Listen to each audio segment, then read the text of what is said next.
Bonjour Richard. Bonjour Liselotte et bonjour à tous les auditeurs et bonjour à Corentin. Ce sera pas rapide, ça va durer 10 bonnes minutes. Non, je plaisante.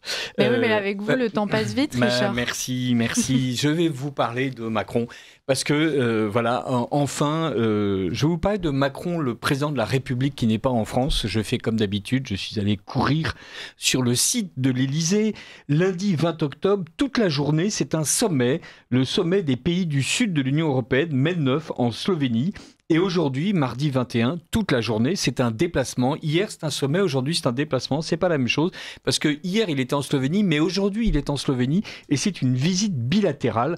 D'ailleurs, il va participer à une séquence compétitivité automobile européenne en présence de Renault. Voilà, et c'est comme ça.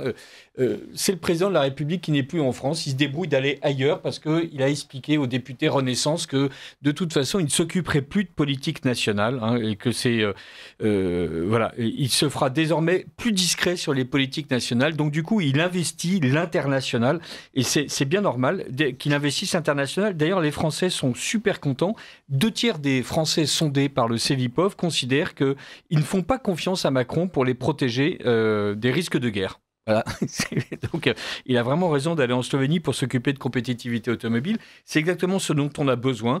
Et sinon, de temps en temps, il s'occupe un peu de politique française. Par exemple, il a reçu un repris de justice, Nicolas Sarkozy, à l'Élysée, pour bien lui témoigner qu'en fait, il y a 2 sortes de Français. Il y a les Français riches et puissants, et là, Macron les reçoit avec plaisir. Et puis, il y a le reste des Français, et Macron ne leur parle pas. Il va en Slovénie pour parler de compétitivité automobile, tout en ayant contribué, évidemment, à ruiner l'industrie automobile française. Alors, les gens se disent, mais peut-être va-t-il comprendre qu'on ne l'aime pas. Gérard Larcher a expliqué qu'il pourrait peut-être démissionner. Édouard Philippe affirme qu'il doit démissionner. Gabriel Attal ne comprend plus rien de ce que fait Macron. Eh bien non, pas du tout. Le Parisien fait un article hyper enthousiaste où nous explique que le président Macron, le président de la République qui n'est plus en France, est particulièrement combatif et optimiste. Et d'ailleurs, il y a un signe certain qu'il est combatif et optimiste. Il s'est remis à écouter les autres. Alors il écoute ceux qui viennent le voir à l'Élysée parce que le reste des Français n'a pas du tout l'impression que Macron l'écoute, hein, pas du tout. Hein. Les Français en fait détestent violemment Macron et qui par ailleurs est absolument ridicule dans à peu près tous les pays du monde, sauf en Slovénie en ce moment. Mais on va attendre de voir ce que la presse slovène racontera demain. Et pour le moment, donc Macron a expliqué que bien sûr, c'était douloureux pour nous tous, cette suspension, elle ne fait pas plaisir, voilà, parce qu'il est capable de parler à ses troupes. Il vient un peu de s'essuyer les pieds sur Elisabeth Borne, après s'être essuyé les pieds sur Sébastien Lecornu, donc ça ne fait pas plaisir, mais on va faire en sorte quand même que ça passe. Et un des députés macronistes nous dit il fait tout pour se maintenir au détriment de l'avenir et il fait porter le coup politique de tout cela sur son camp. Eh ben, pas du tout, monsieur le député macroniste. Comme d'habitude, vous êtes un sale égoïste. Vous ne pensez qu'à vous. Il fait porter le coup de son acharnement politique sur l'ensemble des Français. Mais évidemment, si un député Renaissance est capable de penser à l'ensemble des Français, ça se saurait. Alors, à propos de Renaissance, je ne sais pas si vous avez remarqué que le Louvre a été cambriolé et qu'en janvier, Macron nous annonçait plusieurs choses absolument épatantes, comme par exemple une grande consultation nationale. On attend encore. D'après Philippe Aghion, le prix Nobel de l'économie, qui explique que la France est compétitive et donc qui a permis lui aussi en fait de faire en sorte que la France plonge dans le gouffre, il nous a peut-être préparé un référendum sur la retraite. C'est vrai qu'on n'y était pas encore, donc peut-être qu'on va avoir un droit à un référendum sur la retraite à points d'ici la fin de l'année, mais en tout cas, on ne sait pas. Cette grande consultation qu'avait annoncé Macron n'a pas eu lieu. Il avait annoncé aussi un autre truc génial, c'était le plan, la nouvelle renaissance du Louvre. Et là, il expliquait qu'il allait claquer 700 ou 800 millions pour faire en sorte que le Louvre soit mieux. Ben là, on a tout de suite vu, hein, le Louvre a été cambriolé. Cambriolé d'ailleurs par des étrangers, nous dit Laurent Nunez. Alors Laurent Nunez, c'est un type qui est absolument épatant. Quand il s'agit de lécher les babouches des Algériens, il est là, vraiment au premier plan. Hein, mais alors, quand il s'agit évidemment d'expliquer que peut-être des gens ont cambriolé violemment le musée du Louvre parce qu'il y avait des défauts de sécurité absolument immenses, il nous explique que des cambrioleurs chevronnés pourraient être étrangers. Voilà.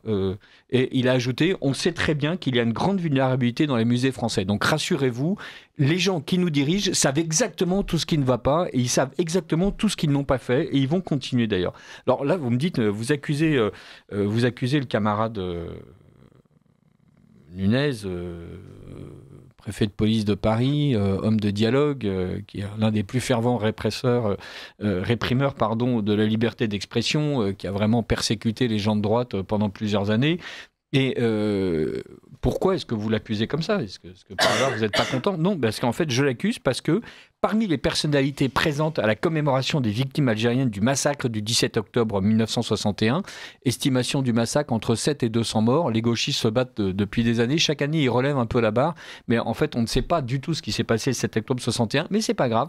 Les Algériens commémorent ce prétendu massacre et il y avait, à la demande de l'Élysée, l'ambassadeur de France en Algérie, Stéphane Romatet, donc voilà, qui était venu, qui a été rappelé en fait en France en avril, qui n'est toujours pas reparti et qui là a assisté à la manière dont les Algériens expliquent qu'il y a un crime d'État qui a été commis en France, et c'est l'Élysée qui a demandé évidemment qu'on s'allonge à plat ventre devant les Algériens, qui d'ailleurs ont tout de suite ça perçu comme un premier signe en faveur du dégel des relations franco-algériennes depuis plusieurs mois. Ben, tu m'étonnes.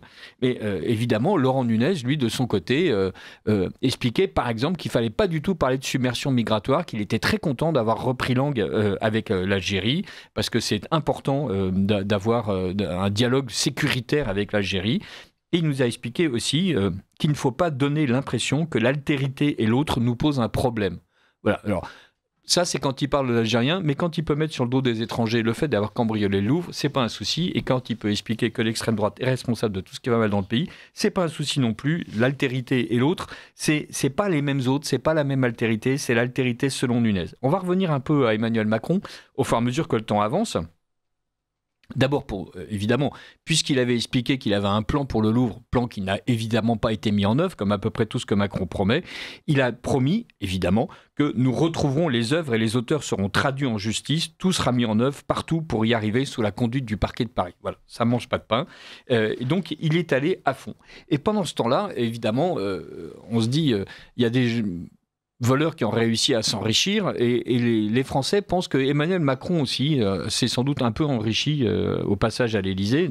On ne va pas revenir sur sa maison du Touquet, la même façon dont elle avait été sous-évaluée puis ensuite vendue quand il s'agissait de faire une déclaration de richesse personnelle, puis ensuite vendue à un prix considérablement augmenté par rapport à cette sous-déclaration. Mais la perception d'une corruption généralisée du personnel politique est à son plus haut niveau depuis 2017, année d'élection d'Emmanuel Macron, sur les promesses de renouvellement et de transparence. 2/3 de l'échantillon jugent que la plupart des femmes et hommes politiques sont corrompus, et près de 9 sondés sur 10 pensent que ces derniers agissent principalement pour leur intérêt personnel. C'est pas du tout ce qui vient de se passer à l'Élysée et à Matignon avec Sébastien Lecornu, nommé en dépit du bon sens uniquement pour préserver la place des députés LR et PS, qui va évidemment encourager les Français à penser autrement. Mais rassurez-vous, bonnes gens, Macron va lui s'impliquer à fond sur la protection de la démocratie. C'est pas vraiment là qu'on l'attendait, hein, mais si. Un de ses proches nous dit qu'il est inquiet structurellement. Il le dit, il est structurellement inquiet, Macron. Vous et moi, on est parfois inquiets comme ça. Lui, il est structurellement inquiet. C'est plus important, c'est mieux, c'est sérieux. Ça fait consultant.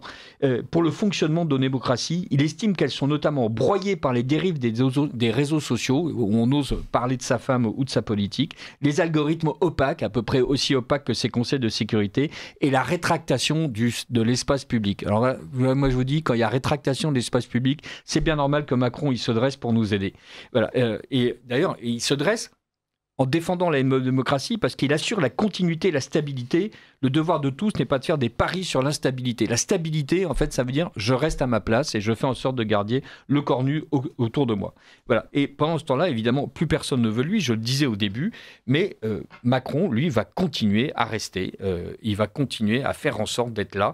Il ne va pas nous lâcher. Même Gérard Larcher ne veut pas de lui, et pourtant, il ne démissionnera pas. Merci Richard pour cette chronique. Nous sommes seuls.